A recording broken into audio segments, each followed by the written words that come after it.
Mutual presents The Mysterious Traveler.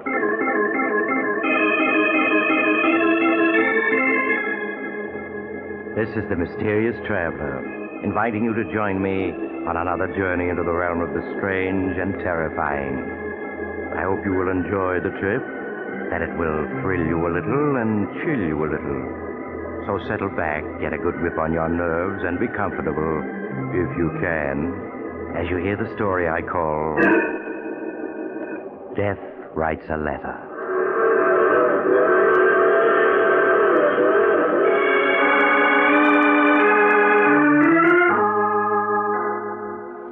My story begins last summer in the townhouse of Martin Drake, a well-known financier. Martin is deep in argument with his older brother, John, as his daughter, Susan, enters the room unnoticed. John, how can you possibly believe in such things? Spiritualism, nonsense is a better word for it. To a skeptic, everything is nonsense. But if you'd seen and heard what I have, you too would believe. Hello, Father. Uncle John. Hello, Susan. Oh, I see you two are up to your old arguments. Well, your father's a very stubborn man, Susan. Well, I may be stubborn, but I'm no fool. Imagine believing in spiritualism, telepathy, and all that Tommy rot. I believe in spiritualism, Martin, and that the living can communicate with the dead. And nothing you can say will swerve me from my beliefs. Uncle John, in all these years you've been studying spiritualism, have you ever been able to communicate with Aunt Judith? No, Susan, I haven't. But there have been times late at night when I've all but broken through the barrier that separates us. Oh, I give up. There's no use in arguing with a man who has an obsession. Oh, that's fine, Father. Now the three of us can go into supper. Oh, I'm sorry, Susan, but I can't stay for supper. Oh, why not? I have an appointment with an onoricritic. A what? An onoricritic, a man who's an interpreter of dreams. John, good grief, don't tell me you believe in that, too. Why not, Martin? For years, psychoanalysts have interpreted dreams in an effort to help their patients. The subconscious minds of the living can sometimes bridge the vast gap of death. Now, John, I'm warning you, if you don't give up this obsession of yours, there's no telling how you'll end. I know you think I'm cracked, that all the years I've spent studying spiritualism have been wasted, but you're wrong. The living and the dead can communicate with each other, and someday you'll realize I'm right. Now, I really must be going, or I'll be late. Well, Uncle John, you will drive up to the country with Father this weekend, won't you? Oh, are you opening the summer place? Yes, I'm driving up tomorrow to open the house and engage some servants. Well, I'll try my best to join your father this weekend. Oh, that's fine. Don't bother showing me the door. Good night. Good night, Uncle John. Good night. To think that anyone in this day and age still believes in spiritualism, particularly your Uncle John, it's incredible. I don't know, Father. Uncle John seems so sure of himself that sometimes I feel he may be right. Oh, Susan, that's nonsense. But look, Father, if it's all nonsense, why should Uncle John believe in it? You yourself have often said he's the most brilliant man you know. And he is. It's just that, well, we all have our eccentricities, and John's is spiritualism. Until his wife died 5 years ago, he was just as sane as you or I. No living person has ever communicated with the dead, and none ever will.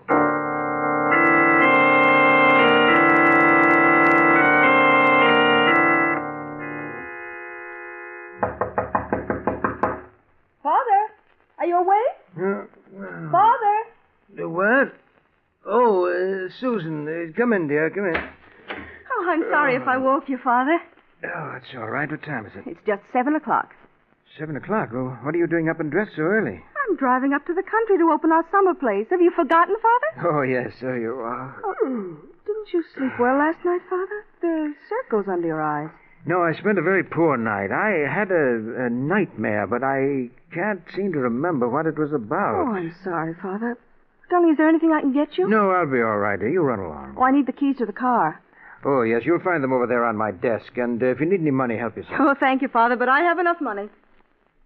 Have you found the keys? Oh, yes, here they are. Oh, do you want me to mail this letter on your desk? What letter? This one. It isn't addressed. All that's written on the envelope is one word. Urgent. Urgent? Yes, and it's in your handwriting, see? Why, I never wrote that. But, Father, it is your handwriting. And look, there are ink stains on your fingers. You must have written it before you went to bed. But I tell you, I didn't. Let me see that letter. Yes, that's my handwriting, all right. Oh, Father, I'm leaving now. I want to get there by noon.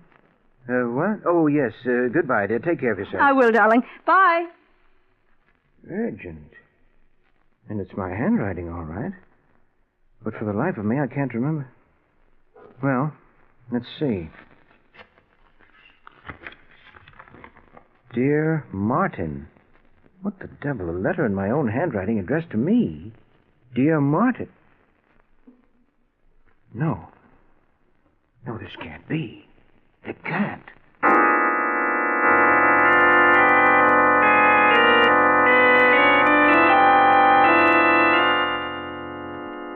Martin, is anything wrong? I came as quickly as I could. You sounded so upset over the phone. Dr. Warren, I'm afraid my mind is giving way. You, Martin? You're the last person in the world to become unbalanced. Well, that's what I thought until I read this letter. Letter? Yes, and it's in my handwriting, so I must have written it. I'm afraid I don't understand. When I woke up an hour ago, this letter was on my desk.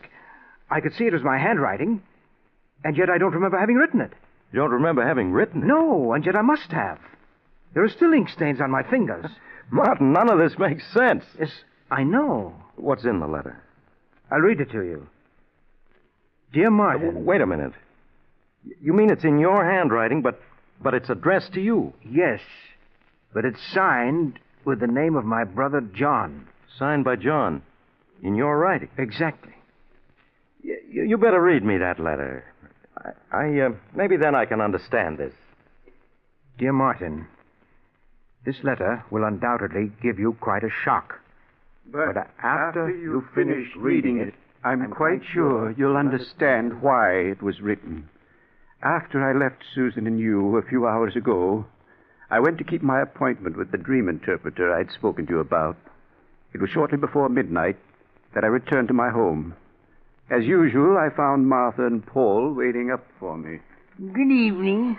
Good evening, Mr. John. Paul, Martha, what are you doing up so late? I told you never to wait up for me after 10 o'clock. Well, we worry about you. You know what the doctor said about your heart. You should have been in bed an hour ago. You both treat me as though I were a 6-year-old. And sometimes you act like one. Well, I have a glass of warm milk for you in the pantry. I don't want any milk. It's good for you. Here, let me have your coat. Oh, thank you, Paul.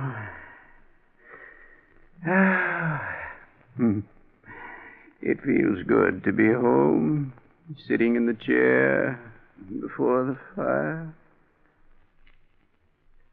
Here's your warm milk, Mr. John. And I want you to drink it down without any arguments. After all, it's for your own good. Here, take... Mr. John? Mr. John? Martha, what's wrong? Oh, Mr. John, Mr. John. Mr. John, answer me. He's dead. Oh. Now, please, Martha, please, you mustn't cry. The end came very quickly, peacefully. Not there, Martha, there. It came as quite a shock, Martin, hearing myself declared dead, but as I saw my earthly body sitting in the armchair by the fireplace, I knew it was true. John Drake was dead. I wanted to comfort Paul and Martha, make them understand that only the body of John Drake was dead, that the spirit would live forever. I wanted to tell them that I was indescribably happy, for I knew without knowing how that on the following day I should be reunited with my dear wife, Judith. Then my thoughts turned to you, Martin, and in one brief moment I saw your past, your present, and your future. Your future left me horrified, Martin, for in it I saw unhappiness and death. I felt that somehow I had to warn you of what the future held. I left the house I had died in and went to your home. The radio was playing. You were sitting in an easy chair reading a book, unaware of what the future held for you. Martin! Martin, you must listen to me! Martin, look up from that book you're reading. You must! But I couldn't reach you with my words. There was too great a distance between us. I stood by, helpless to aid you. A few minutes later, you yawned, closed the book, and turned off the radio. A half hour later, you were in bed and asleep. And then I suddenly had hope. I couldn't reach you while you were awake, Martin, but while you slept, Perhaps I could reach your subconscious, warn you about the future. I saw your desk with writing paper on it, and I knew that was the only way to reach you. I spoke softly, trying to reach your subconscious. Martin, listen to me. This is John. You must hear me, for it's a matter of life and death. You must do exactly as I say. I want you to get out of bed. That's it. Throw back the covers. Now put your feet on the floor. Martin, do as I say. That's right. Now go to your desk. That's fine. Now sit down. That's it. Pick up the pen that's on the desk. Martin, pick up the pen. That's right. You picked up the pen and began to write as I dictated. Everything up to this point explains how this letter was written. And now, the reason for it. In looking into the future, I was horrified to see that Susan would die the night of June 7th, 1947, at exactly 6 o'clock. That means you must act swiftly, Martin, for she has less than 24 hours to live. If you don't, she will be found frozen to death. As for yourself, I see you dying as the result of an accident in a small, roughly furnished room. In this room is a desk calendar, and the date it shows as you lie dying is September 3rd, 1947. Martin, the love I bear you and your daughter has reached out from another world to warn you against the future. I pray that you will act upon this information and save yourselves. Your brother, John. That's the most extraordinary letter I ever heard. Well, what do you make of it, Doctor? You sure this is your handwriting? Certain of it.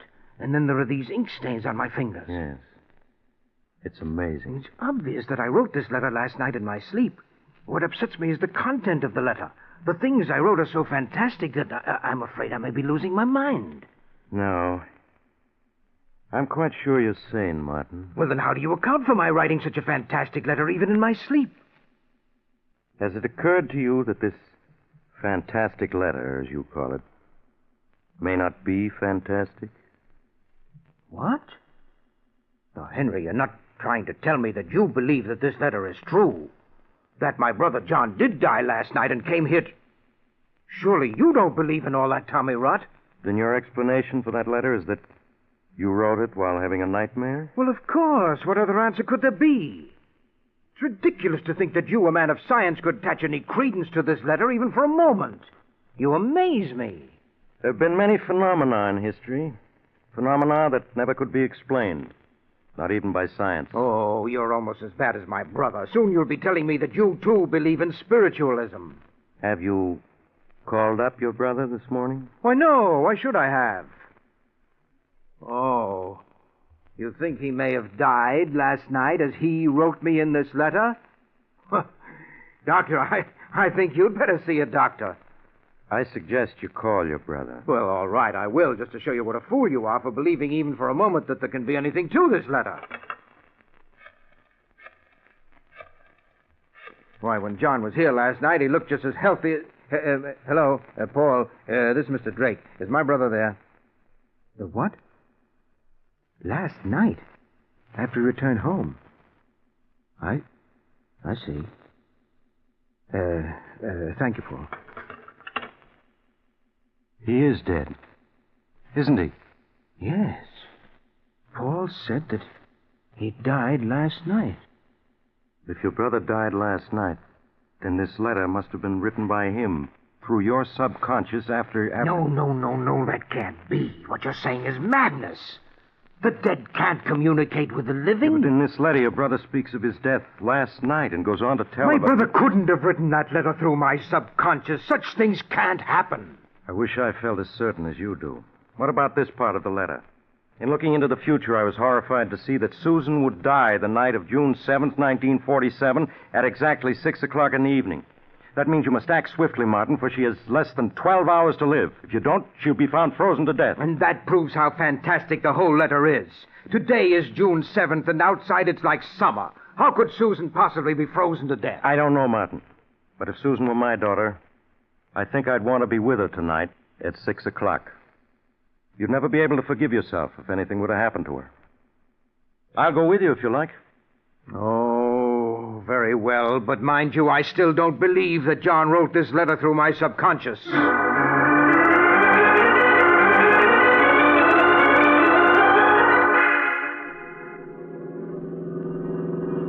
What time is it, Henry? It's a few minutes after 6.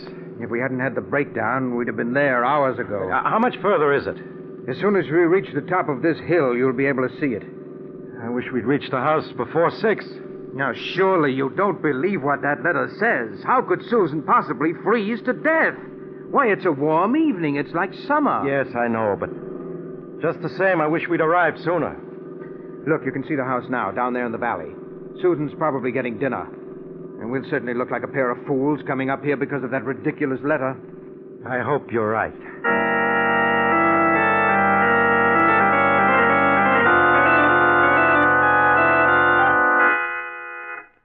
Henry, Susan isn't in her room. She isn't? No. Could she be in the village or visiting friends? No. You're forgetting her car's parked in front of the house. Yeah, that's right. Well, where can she be? I'm afraid I can't answer that. I'll search the second and third floors while you search this floor in the cellar. She must be someplace in the house.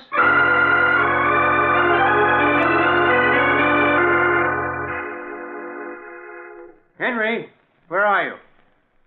Down in the cellar, Martin. I searched every room on the second and third floor, but I couldn't find a sign of her. I found her, Martin. You found her? Well, where is she? Susan. You must prepare yourself for a shock. Shock? Martin, listen to me. I found her in the cold storage room, frozen to death. No. She can't be dead. But she is, Martin. From what I could make out, she turned on the freezing system full and then went inside to store some meats, probably right after she got here. While she was in there, the door slammed shut and locked her in. Oh, Susan. If only I'd gotten here in time.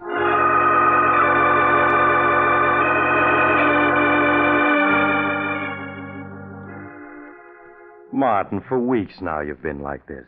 Now you must get hold of yourself. You'll break down. You did everything you could to save Susan. No, that's just it. I didn't. John reached me from beyond the grave to warn me about the future, but I merely laughed. Had I heeded his letter, Susan would be alive today. But, Martin, you did try to get there in time. It wasn't your fault the car broke down. Yes, but if I'd believed in the letter, I'd have hired another car and kept going instead of waiting for my car to be repaired.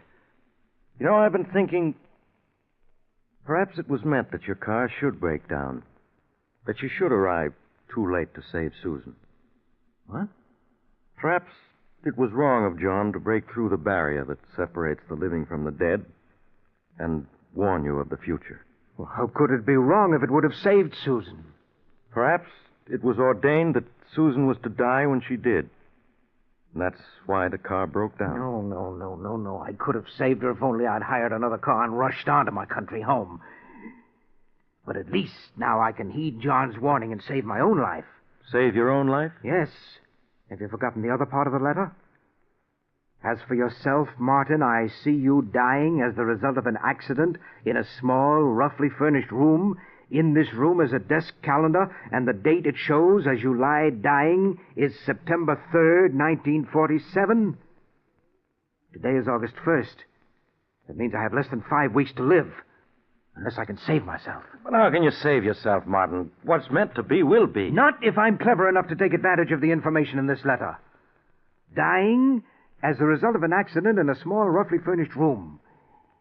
Yes, but if John had only told me what kind of an accident it was meant to be. Well, nevertheless, come what may, I'm not going to die on September 3rd.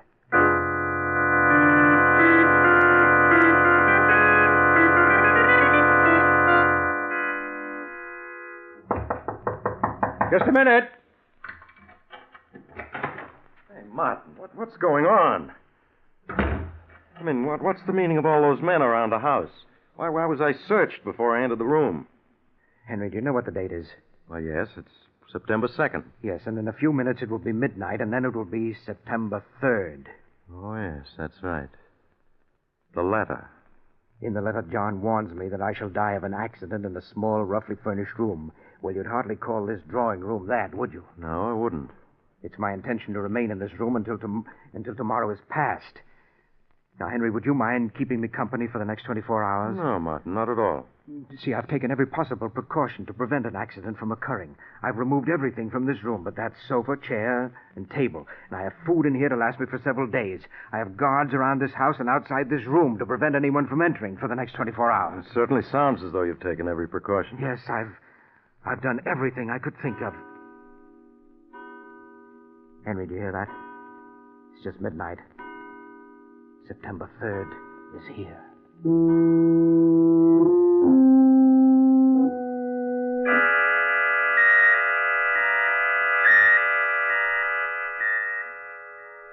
Martin, will you stop looking at your watch every other second? I can't help it. One more minute and it'll be midnight. And when the clock in the hallway strikes, it'll be September 4th. Yes, Martin, yes.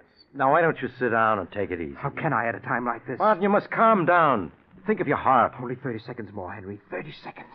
Martin, you're as white as a sheet. Well, who wouldn't be? I'm cheating death. I'm going to live. Live, do you hear? Easy there now. I can't help feeling it would have been better if John hadn't warned you about the future. No, don't say that. If he hadn't, I'd have been dead by now. Henry, do you hear that? It's midnight. And I'm still alive. Alive.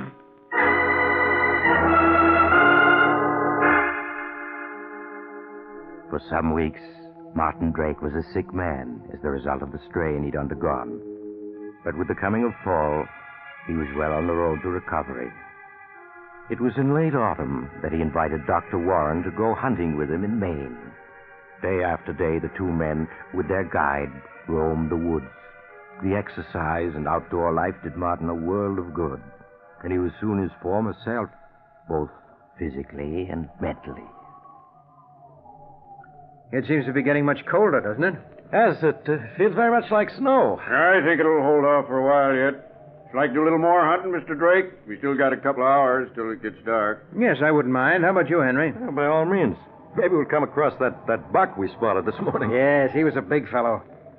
Where'd I put my rifle? Here it is, Mr. Drake, under the tree. Oh, yes, so it is. Here's your rifle, Doc. This rifle of mine... Oh. Martin, what happened? Good grief, he shot himself, Doc. Martin, are you badly hurt? The gun went off when I picked it up on my shoulder. Easy now, while I have a look at it. Oh. Is it bad, Doc? Oh. No, not bad. We must get him to a shelter and stop this bleeding. Ed Tolliver's place, about a quarter of a mile from here, Doc. All right, give me a hand. We gotta get him there at once.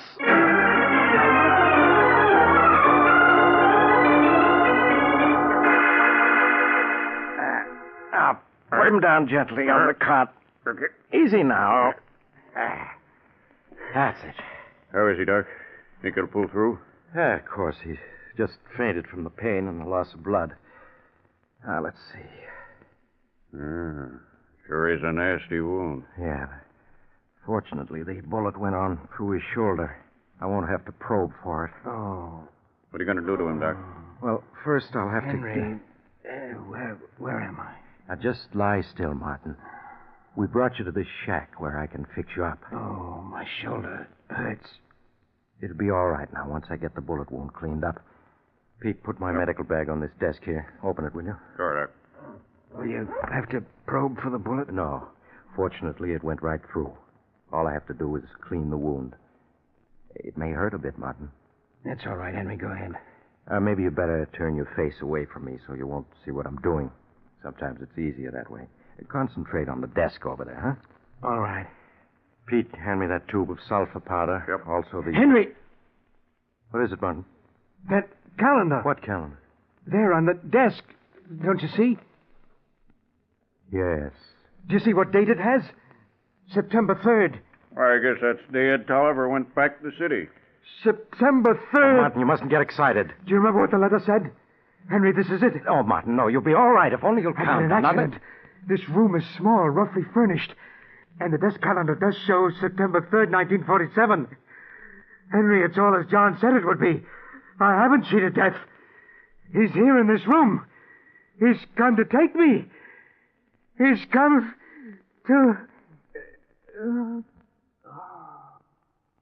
Jack, what's wrong? He's dead. Dead.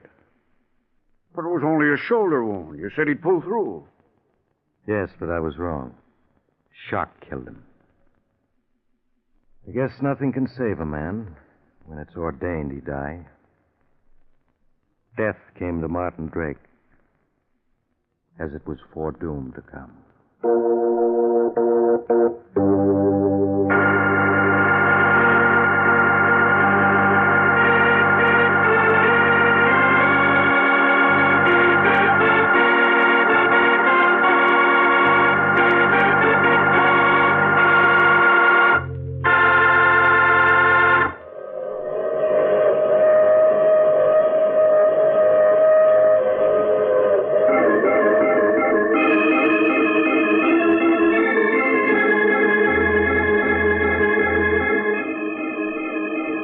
This is the mysterious traveler again.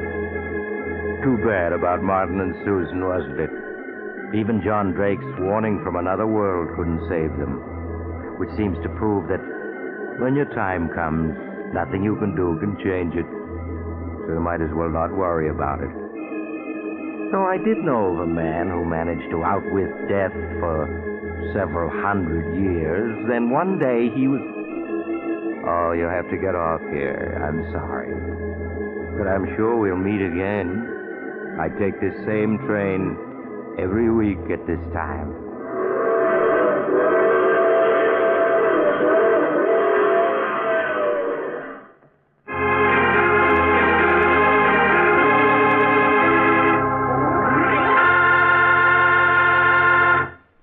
You have just heard The Mysterious Traveler, a series of dramas of the strange and terrifying. In today's story, all the characters were fictional, and any resemblance to the name of an actual person, living or dead, was purely coincidental. In the cast were Maurice Tarplin, Roger de Koven, Eric Dressler, and Bryna Rayburn. Original music was played by Paul Taubman.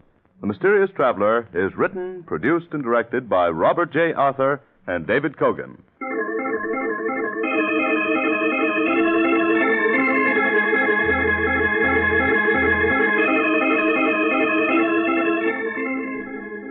Listen next week to a tale titled Death is my co-pilot. Another Strange and Suspenseful Tale of the Mysterious Traveler.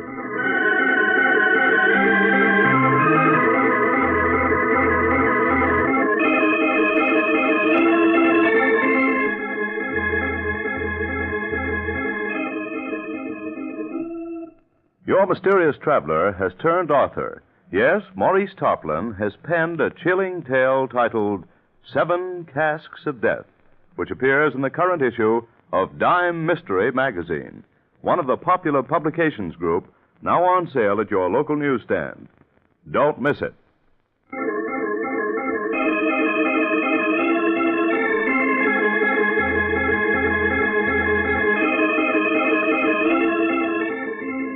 This program has come to you from our New York studios. Another program of tense and dramatic action will follow in just a minute. Stay tuned to the station for Official Detective. Carl Caruso speaking. This is the Mutual Broadcasting System.